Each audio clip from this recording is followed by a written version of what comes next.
Great. Thank you, Michael. And thank you all. And particularly, I want to thank John McLeod, not only for this invitation, which I really appreciate, a chance to chat with you at a pluralistic counselling and psychotherapy conference, which I've not joined before.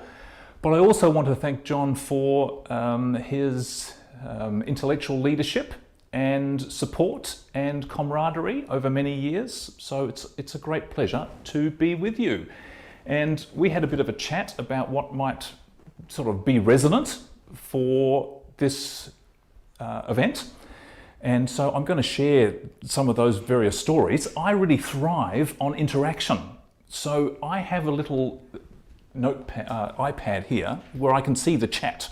So please, at any moment, just keep putting questions there, or comments, or disagreements, or comments about the weather, or anything else in the chat. I will really appreciate it, seeing as this is technologically set up in a way that I won't be able to hear your voices. That would be really, really appreciated. Okay, so I'm here, yes, in the dark at the moment, but pretending that I'm outside. That picture behind me is just outside Dulwich Centre, and so tomorrow morning maybe I'll be wandering out there. And I'm speaking to you from this continent, obviously, far away, down under. You've probably heard of down under, but do you know that means you're up over? That's sort of a less commonly used phrase, I think, up over, but it's very nice to be talking to you. Up over, and I'm not sure how many of you have already seen this map. Hopefully some of you. I certainly didn't see it during my younger years. There are dominant stories and alternative stories. There are also dominant maps, ways that we depict our lands. And this one represents the hundreds and hundreds of different First Nations, different Aboriginal peoples who have and continue to live on this continent, with hundreds and hundreds of different systems of law, hundreds and hundreds of different languages, different philosophies, and different psychologies. So in terms of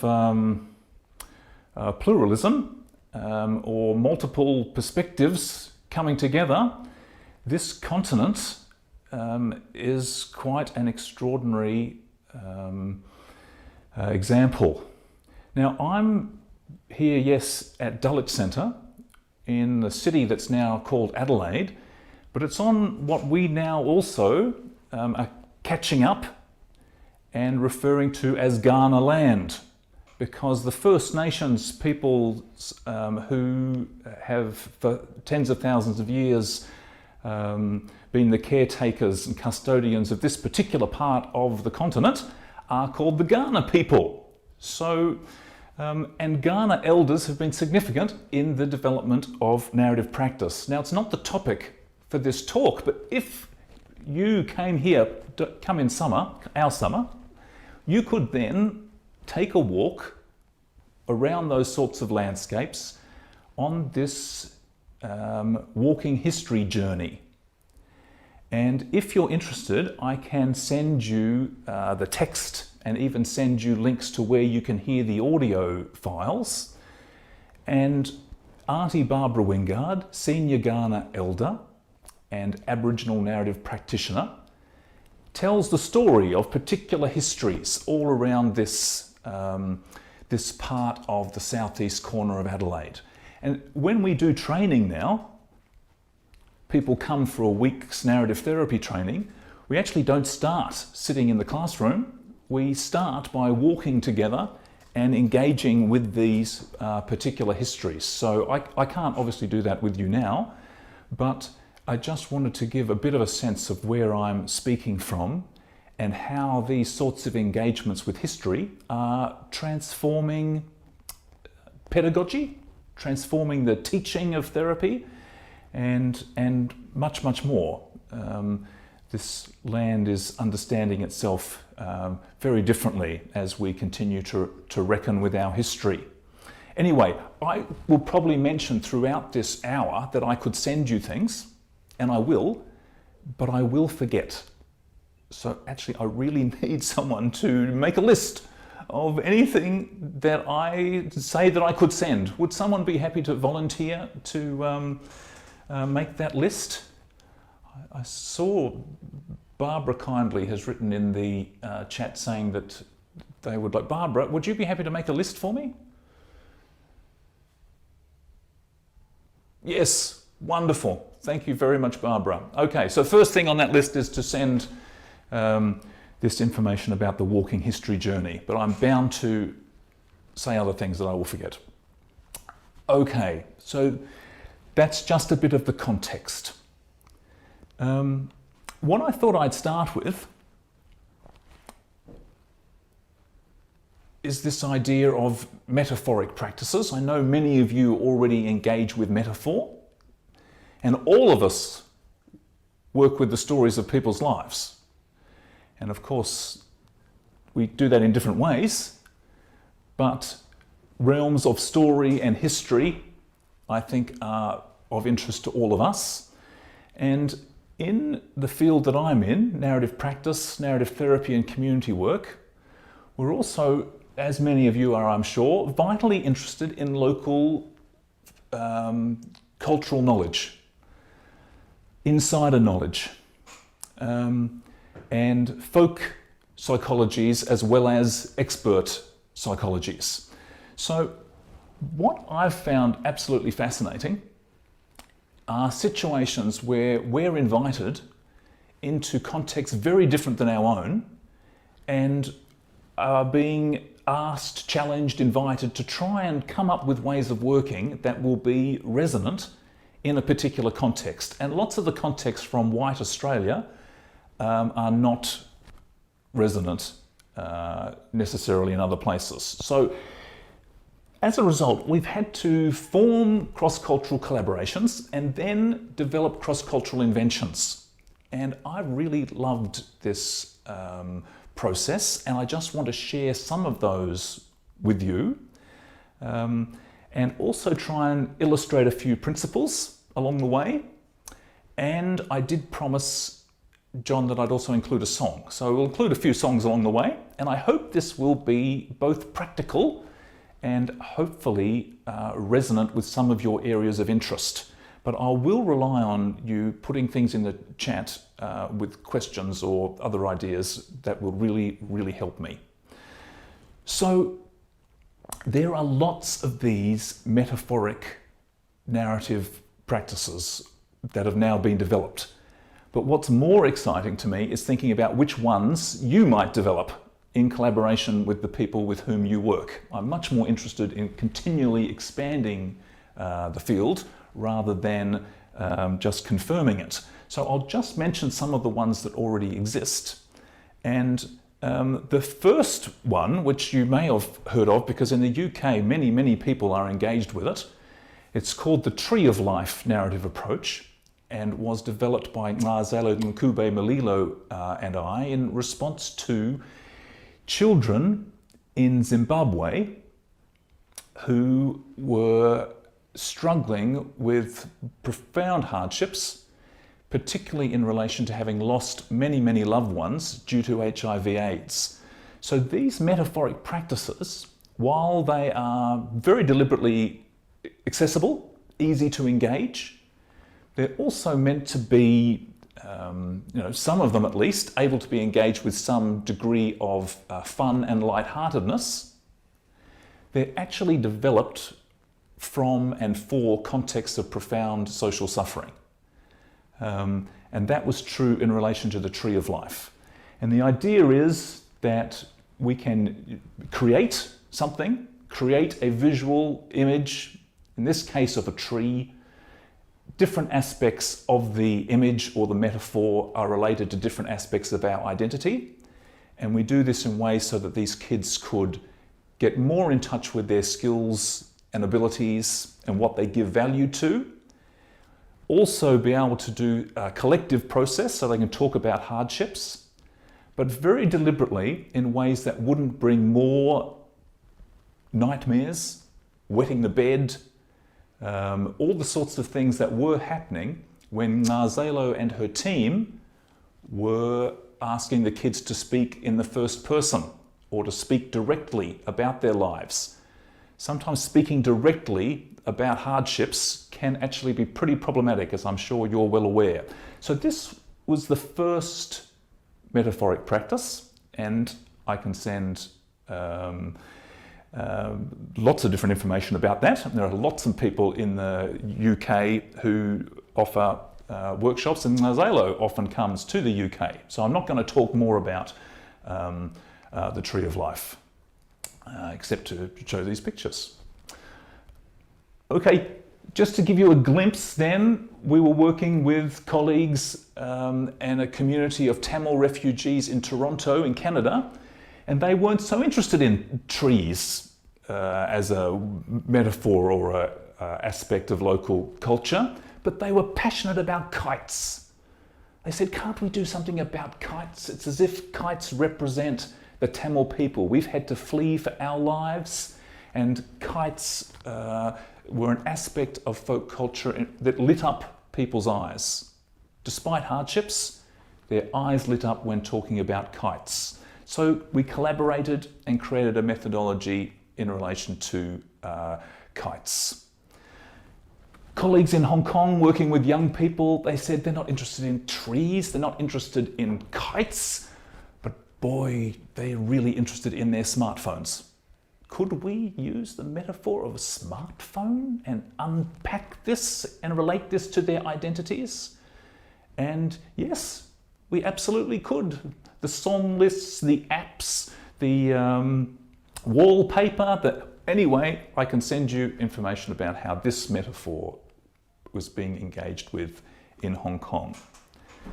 Sometimes there are profound moments in time, and a particular metaphor like the umbrella became so significant during the umbrella movement in Hong Kong. And so this was an aspect of local culture that Ip Kim Ching then thought, when people were struggling with the aftermath of what had happened in relation to the responses by the state to the umbrella movement. So he developed a metaphor through the umbrella. I'm just running through these very quickly because I just want to give the examples of the diversity, and I can send more information about all of them. Similarly, recipes of life.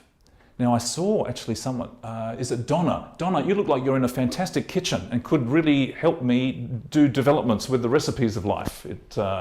I could be generalizing from your screen, but anyway, the recipes of life is again another option if people are interested in realms of food and cooking and all those rituals.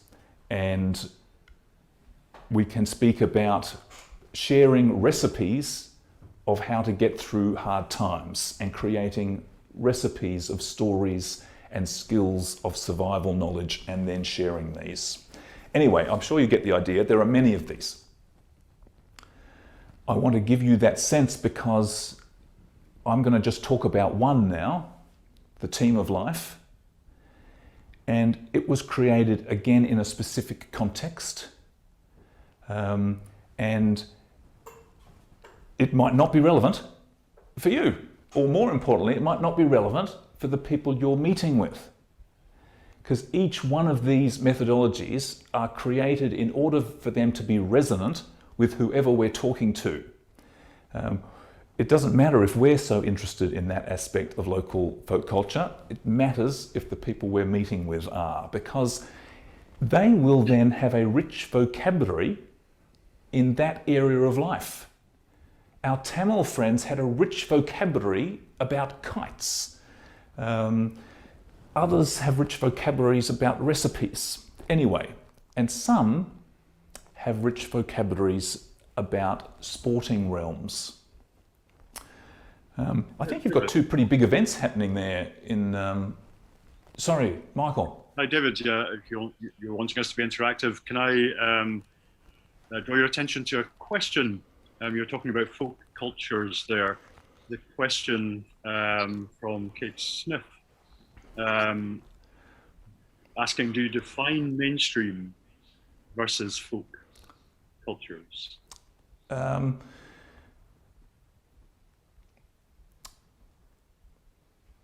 guess in this scenario, when I'm talking about folk cultures, I'm really looking at quite micro examples of local, ordinary, everyday life that people have a connection to, they give value to, they care about, and sometimes it's a profound achievement that they have this connection right in the midst of profound horrors or hardship.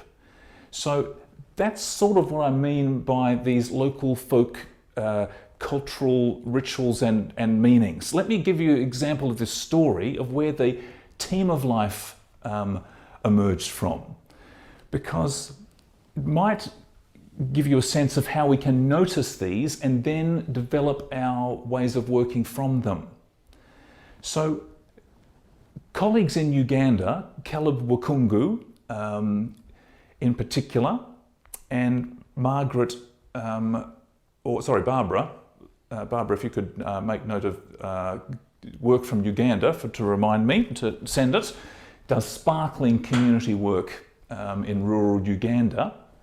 They'd asked us to try to support them in how to work with young people, mostly young men, who had been recruited into militia and military groups in northern Uganda and were now in refugee camps near the border of Sudan. And they were saying, how can we use narrative practices, but in this particular context?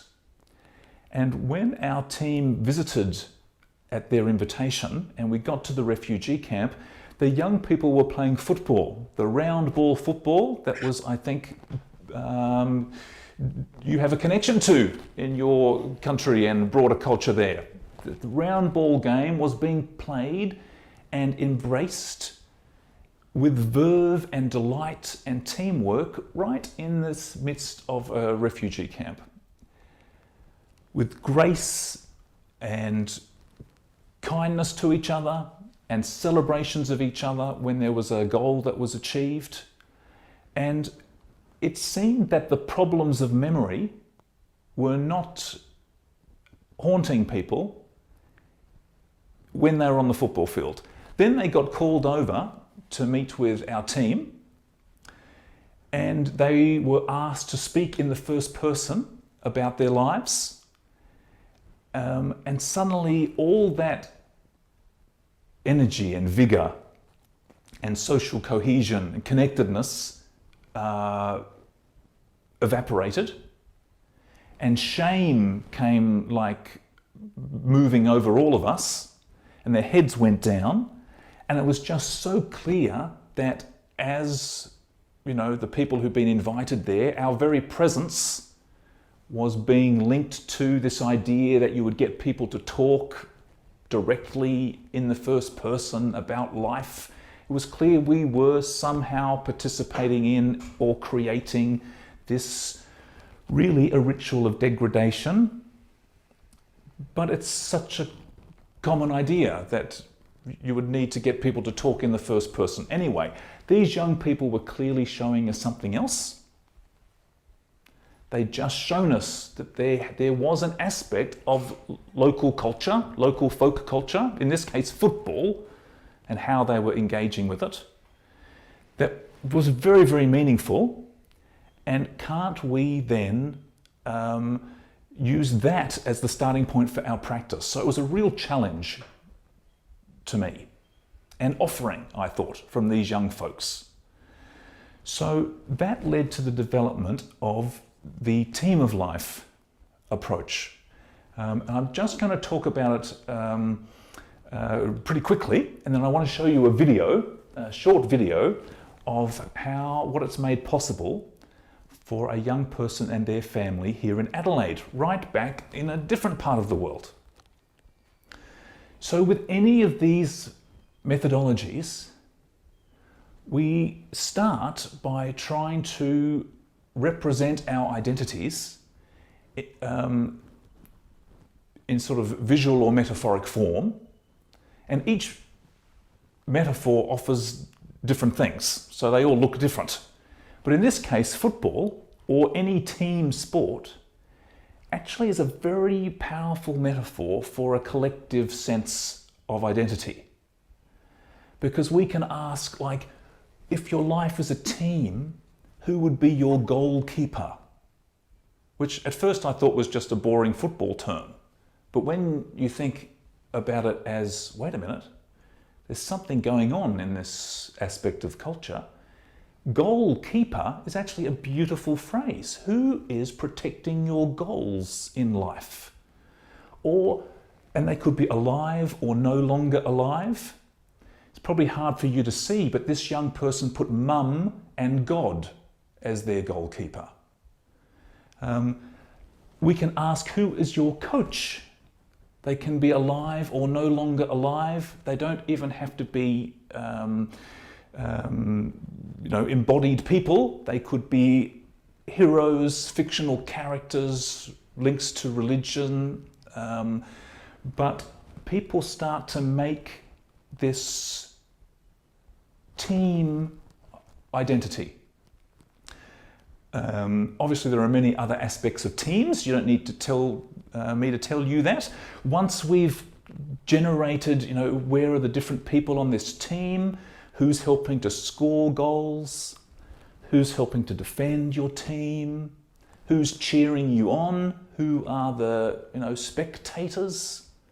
This can even be ancestors sometimes, depending on who we're meeting with. Then we can also ask, what is this team defending? So I'm not asking the individual what is their personal value. I'm asking, what does your team stand for? What does your team believe in? And having a vote, everybody that they've mentioned. Does that make sense? It's a different sort of question that can then be asked. And this young person said, it doesn't matter if you lose as long as you try your best. That was like the philosophy of this team, and we wrote it at the top of this sheet. So now in England, in the UK, you have the most beautiful songs for teams too, do you not? In Australia, crowd singing songs, it's not really much of a go. We didn't, for some reason that didn't really catch on in Australia. But in your part of the world, there are often also songs related to teams. And in no way am I glorifying sporting culture. I know there are horrible things about sporting culture as well. But for some folks that we meet with, there might be quite significant avenue for us to explore. And with this young guy, when I asked him, what song, does your team have a song? I was expecting him to, tell me something like We Are the Champions or some existing song or Sweet Chariot. I don't know what he would be suggesting. But he instead gave me a piece of paper with the lyrics that he had written for his song. And they're incredibly tender words. And this was a young person who does not speak about all that he has been through. He is very, very quiet, but he loves football. So this way in to storytelling worked for him. And this song then, I could just find a melody for it. And it's a very simple melody. It just goes, we love the world, so we have to make it a better place. In this world, there are many people who need our help and our love. In this world, there are many people who need our help and our love. And he liked this song and this version of it. So when we then came together, also to honour one goal that his team had already scored. So not a future goal. We don't just go and look into the future. It's too hard to look into the future for so many people. Unless we can look back and generate a heritage of achievement. And so we looked at one goal that his team had scored, not him individually. You'll see that's a bit of a trend that I keep sort of alluding to, that we can try and find ways, even if we're working with an individual, we can find ways of asking questions that are not just attending to individual experience. Sometimes that makes it much more possible for people to answer. The goal that his team had scored, You'll Never Walk Alone, that would be a very good, appropriate song to be singing. The goal that his team mentioned was staying together through hard times. And we drew this goal map. It's a way of trying to show all the different contributions that people have made to this goal. And as it turned out, one of the people honoured in this goal map is actually no longer alive. So it's also honouring a treasured relationship. And when this was then honoured, we could celebrate it in sort of sporting form. We could commentate it and then actually cheer it. It was actually quite a joyous and playful moment, but also profound. And then I asked Tony if he wanted to sing his song, and he was like, no way, that would be so embarrassing. There's no way I'm going to do that. I asked, would you like just to introduce it to everybody in this ritual? And he's like, no. I said, would you like just to sit up the front when I introduce it and I play it? And he was like, yeah.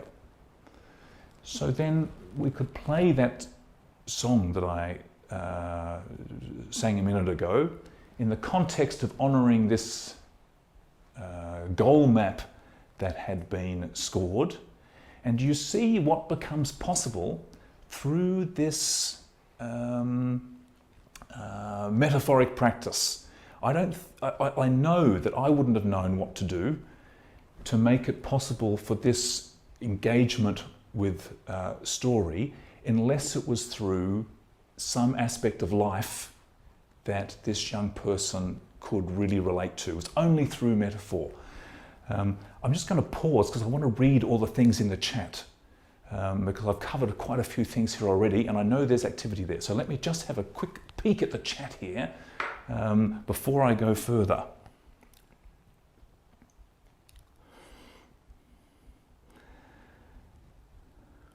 Donna, I would be really, really interested if you then do give this a try with the men who you work with. And so often there are just things that are really, really tough to talk about, and finding indirect ways of doing so, I find can make many, many things possible. It's not just about communication, but generation of meaning. I really agree with you, Kate. Something is being created together as we explore these metaphors. And yes, Jessica, seemingly ordinary things, we can come to realize actually they're real social achievements. If people have stayed connected to some aspect of local culture, despite whatever horrors that they have been subjected to or are going through, that is meaningful. And that is something we can potentially really explore. Okay, so I've sort of mentioned about celebrating the past goal, and then only then often do we look to the future and make plans. I want to share this little video with you that's also about the team of life, but I actually want to use it to introduce these other principles. Because in lots of my work, it's not just the metaphoric practice that I find helpful. It's when I find a way that I don't expect people just to speak to me. Sometimes I'm in lots of contexts and I think, why would this person want to speak to me? Even if I am kind and develop skills and, I'm not putting myself down, but actually I realize, they probably don't really want to talk to me, but there might be some people that they would like to communicate with, speak with, and even more importantly, who they'd like to make a contribution to. And what I found very helpful is when I think about that and I think, okay, well, how can I make it possible for this person or this family or this group to not just speak to me, but maybe speak through me to somebody else who maybe is going through similar experiences, or maybe it's some person that they'd really like to assist in some way. And that principle I find incredibly helpful, particularly the more difficult a situation is. It's also very helpful when I keep in mind that people, yes, they represent their own personal experience, and that's crucial. It's what I'm needing to respond to. But they're also very often actually representing a social issue or multiple social issues as well. And so if that's the case, how can I try to enable them to make some contribution to others and also perhaps some contribution towards a broader social issue? So I'm just going to play this clip. It's only a short clip. I think it's about 6 minutes long. And it's with a young guy, 11-year-old, and his family. And I met with him just once, so everything in this small video was generated, as Kate said, meaning was generated during this one conversation through sporting metaphor. I didn't know what the issue was, why I was being asked to meet with him. I just got this call from the education department to meet with this young person and his mum, so I knew it was pretty serious. This was not a routine scenario. I don't work with the education department. I don't usually meet even with folks in these circumstances, but I got this call from someone I knew, so I knew it was pretty serious. And the only other thing I knew was that he liked football. And I knew that because we had to schedule the appointment in between his two different training camps that he was participating in. So it was pretty serious engagement. I'll just play this short video. And one of the things I think is interesting about it is that he might have come at the beginning because he was being seen as the problem, but by the end, he was contributing to a broader social issue, I think. I'll see what you think. Okay, I've just got to go over here and put the video on. Here we go.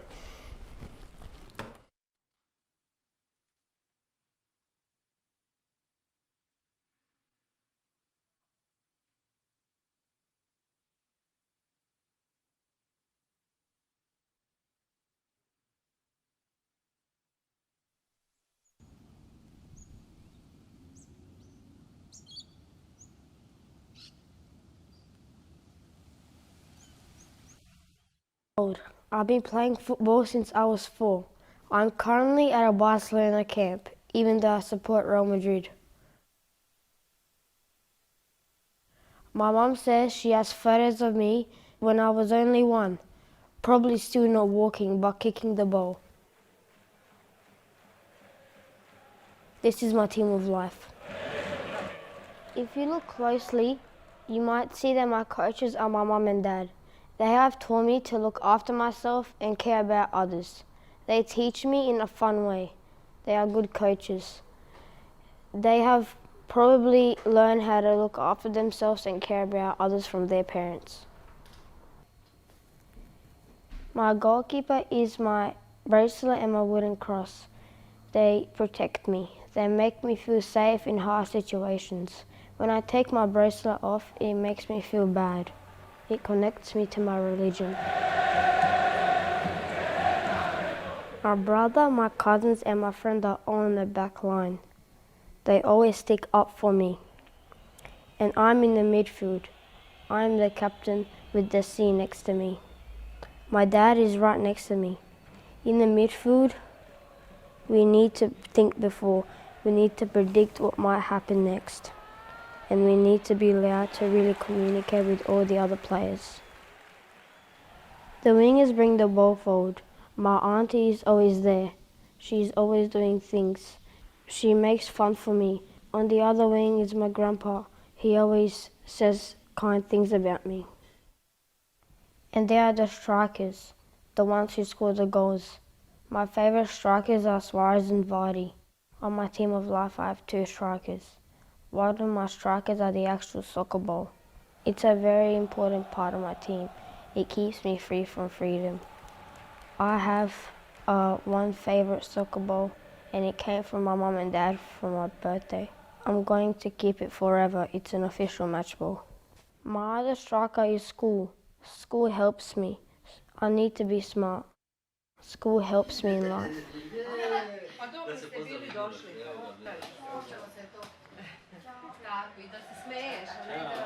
The name of the climb is Stay Strong FC, or Budijak Faka in Serbian. We have scored some important goals. One important goal we have scored is coming together after a fight. One of the things that Stay Strong FC is about is caring about others. So we try not to fight with friends. If we do have a fight with a friend, we try to get back together again.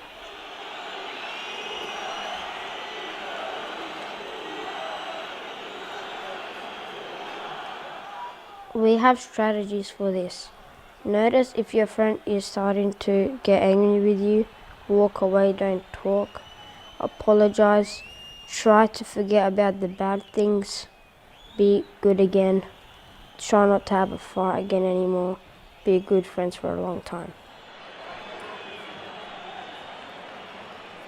These are our strategies from coming together after a fight and stopping fighting from getting worse. We have 7 strategies, like 7 aside. I think these strategies are important for everyone, and so does my mum. Here is a goal map about coming together after a fight. It shows how we scored this goal. When I score a goal, I celebrate by trying even harder, and we never give up at the end.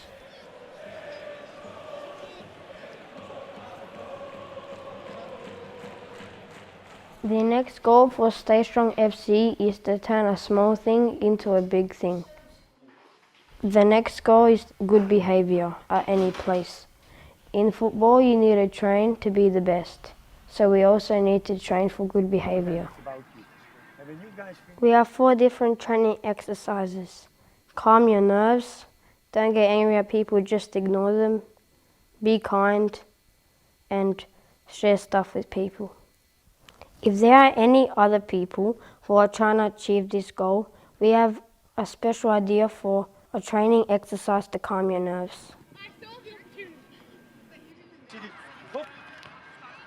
Get your coach to give you something really hard to do and do the exercise and try not to get angry if you can't do it. This is a good way for calming your nerves. While you're doing this exercise, don't think about negative stuff. Just think about succeeding.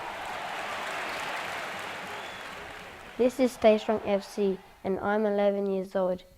I think it's a good team with lots of different combinations. And if you are trying to have good behaviours at any place, or if you are trying to come back after fights, I hope our ideas were helpful for you.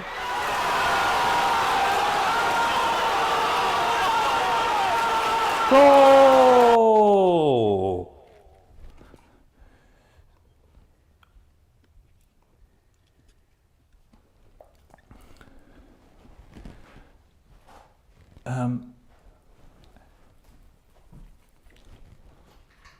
in the first part of that meeting, I didn't know what the issue was, why we were meeting, until we talked really about one goal the team had already scored. That was when I started to learn about it, which was coming together after a fight.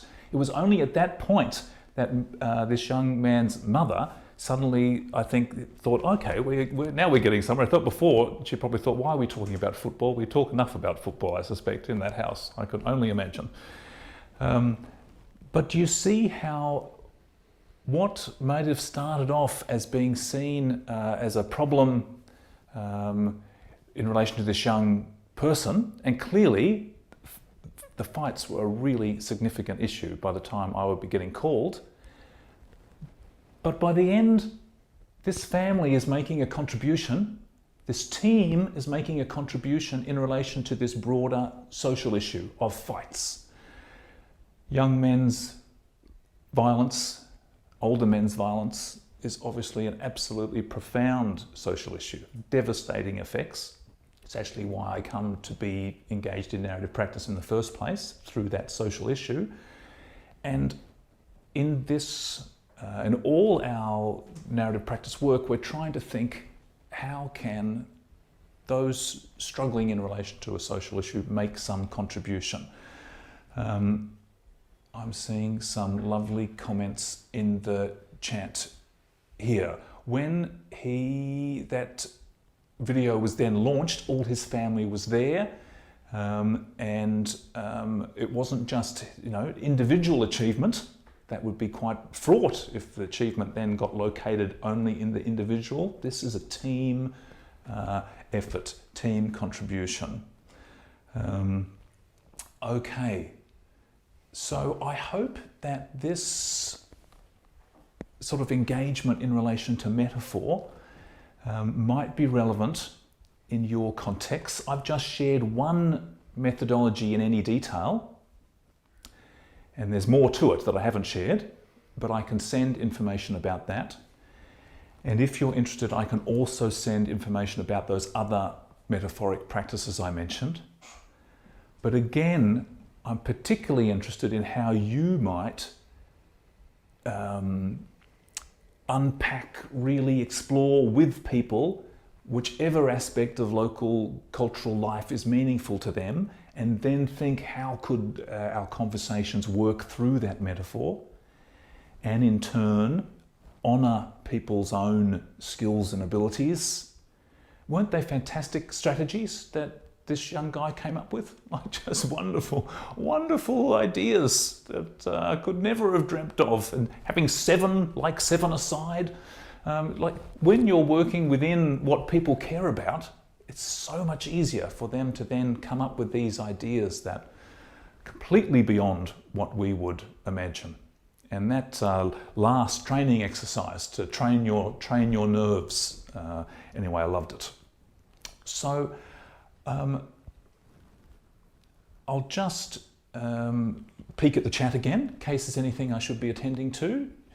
Game of life, lots of different, love more on the smartphone. Yes, okay, well I'll send more on the smartphone, and then you can also be in touch with the authors directly. So Chris in Hong Kong, I'm sure, would love to hear from you about the smartphone. Okay, so I hope it also just illustrated these principles, even if only a fleeting way, because in my work now, I'm never thinking of only working with one person or one family or even one group or even one community. I'm always thinking from the beginning, who could they make a contribution to? How could their hard-won knowledge, what they've learnt through struggle, how could we find a way for that to make a contribution to somebody else? Usually people don't meet in person. Usually I'm like the conduit, and they're actually anonymous, confidential sharings of knowledge and stories that happen. And then they get to have a sense that, yes, they've actually made a contribution to the lives of others. It's not made up, it's not grand, but it's also not made up. It's a meaningful contribution to address some broader social issue. Okay, so there's one other theme that I want to share in my remaining time with you, and that's also about artistic practice. And it feels great to be sharing this with a pluralistic community, because something so crazy happened, didn't, in the field of psychotherapy, when the fields of psychotherapy and psychiatry built up in Western culture. Somehow they got separated from the realms of the arts. And yet, actually, it's the arts in every culture I've ever come in contact with has always been one key realm of responding to and transforming suffering. So it's a really strange division that is created in Australia, at least. Not in First Nations cultures, actually. They do not separate healing practices and arts practices. Anyway, that's another story and not mine to tell. But in narrative practice, I'm therefore really interested in how we can bring different artistic practices to our work. Now, for me, that means song, because that's a realm that I feel at home with and in. I've got absolutely no visual artistic talent, so I would be hopeless there. But I could collaborate with people with artistic visual talent to assist me in my work. So it doesn't matter if we don't actually have the skills in an artistic realm. These can be the sorts of collaborations that I know this conference is all about. We can collaborate with artists, with people in theatre, with songwriters. And I just want to share one story and one song to finish. This is a story in which I was not the therapist or principal practitioner. Erin Costello is a feminist narrative therapist who works with sexual assault survivors, and this is a story that relates to Jess. Jess is a pseudonym, but Jess has given me permission to share the song today. And Erin accompanies survivors of sexual assault from the first moment that they might come to hospital or crisis centre or a service, and she will stay with them for as long as it may take, whether or not they then try to pursue claims of justice through the criminal legal system. And if they do, Erin will be with them through that process. And it's quite a significant role, and obviously the criminal legal system is another topic, but I'm sure you're all well aware of its failings in many, many ways. And this story, and therefore song, relates to an experience, that great injustice that Jess experienced. She was assaulted by her intimate partner, and then male partner, and then attempted to find redress through the criminal legal system, and it was a very demeaning and risky and horrible scenario, as it often is. So Erin, as her narrative therapist and counsellor, would take great care in honouring Jess's particular words. And in narrative practice, I'm sure you're aware, we sometimes ask permission to take notes or to rescue words, not rescuing the person, but rescuing their words, so that their words can have a longer life. These become documents or letters, or they can also become songs. I'm just going to put up on the screen some of Jess's words that Erin wrote down, and they describe some of her experiences of trying to testify and what this was like, and where it led to. So I'm not going to read them out, I'll let you read them. So I'll just put them up here and give you time to read them.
And just one more page.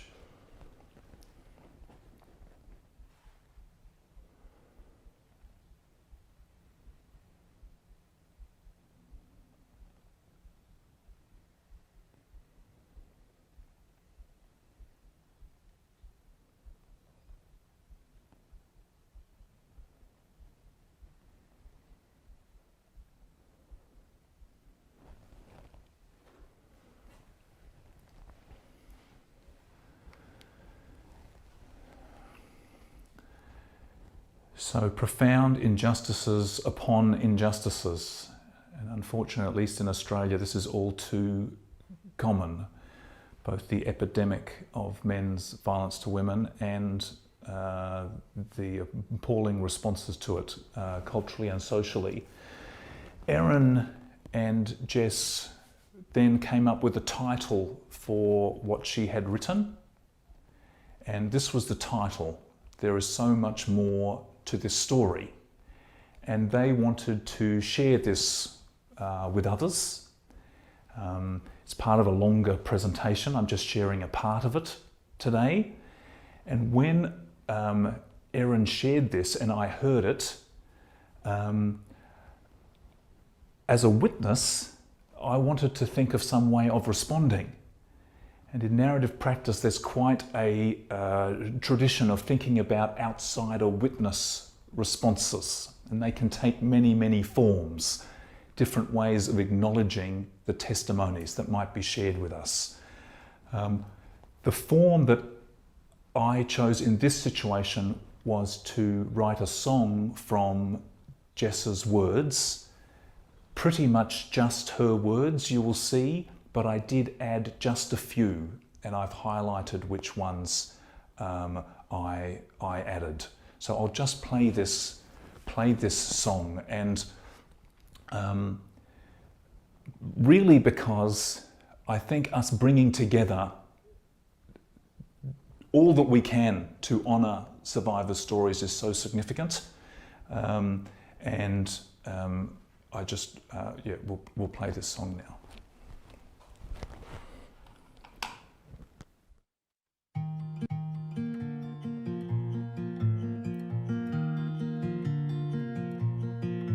This is your time to tell your story, but you can't mention this and this. Well, it's not my story.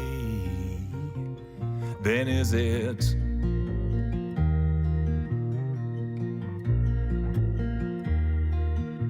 It was clear from the start this was not even my case. I was just a witness in the Crown versus him. I was hardly told anything. And there's so much more. Yes, there's so much more. There is so much more to this story. I got up, gave evidence without a screen. I knew what had happened,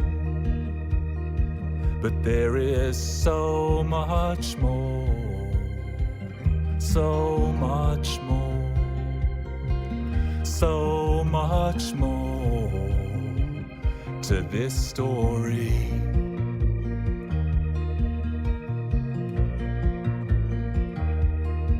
If I was not who I was, I would have taken my own life. I am who I am, so I'm still here. Now we have heard your story, it's ours to carry like a strong melody. It calls for us to do more. Now we've heard your story, to carry like a strong melody. It calls for us to do more. If I was not who I was, I would have taken my own life. I am who I am, so I'm still here. Now we've heard your story, it's ours to carry like a strong to do more. Now we've heard your story, it's ours to carry like a strong melody. It calls for us to do more. There is so much more. There is so much more. There is so much more to this story.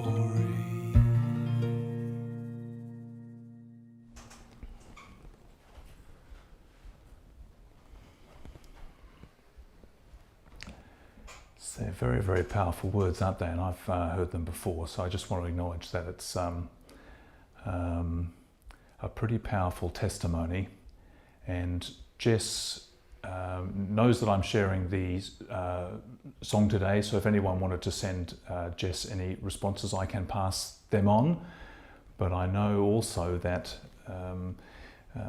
just the hope that anything in this presentation that could be of any use to you in working with the people that you're responding to, because I know you're all responding to folks experiencing different sufferings way over there on the other part of the world. So feels a little bit abrupt, but I also know that my time is coming to an end. So I just want to thank you again for the chance to be with you, and I'll put my contact detail here so that if anyone does want to be in contact with me, or Erin for that matter, and I can send you Erin's paper, because Erin has described her work with Jess in more detail. So you can write to me directly, and I will pass that on to her, onto them both. I hope I've covered these different realms here, and I really appreciate the chance to be with you, and I hope the rest of your conference goes fantastically well there in the sunshine. David, that was just incredible, absolutely incredible. So thank you hugely for your presentation. By looking at the comments in the chat, it's valued by many delegates here. I found it really useful as well, and of value. I'm going to steal it, your presentation, and make use of it in my own teaching. It's plagiarism, but hey. Thank you. I did have one it's called exchanging. The presentation was called exchanging. So share and share alike. Anything that could be helpful to folks in hardship. That's the plan. We're going to have to round off because we have a break and we're resuming at 11 o'clock. I often use metaphors in work with students, and I ask them to think about maybe their family or an organization they've been part of metaphorically. Some students find that tough. They're quite literal in what they present or represent, as their family or organization they've worked within. So I'm wondering about how easy it is for all making use of metaphor. Because some individuals don't maybe think in particular ways that allow them to look beyond the literal. And just a further point, I think someone mentioned about the use of football as a metaphor in working with men who have sexually abused. If I was in such a group, for me, that metaphor would not help. I've loathed football when I was a kid. I still loathe football. So just the point about finding metaphors that mean something positive to the individual that you're working with. That's absolutely the crucial consideration. And I wish I had something useful to say in relation to your first question, but at the moment I'm just thinking of Jess and still hearing her words through my mind. So I probably can't. But I just really appreciate the chance to be with you, and the invitation again, and your determination to bring people together across differences to find ways of working with those in different contexts. So. And I must say, if I could just borrow some of that sunshine that I see ebbing through your different windows there, I would do so. But anyway, please, anyone who wants to be in touch, please feel free to do so. And thanks again. Thanks, hugely, David. We'll send you some sunshine.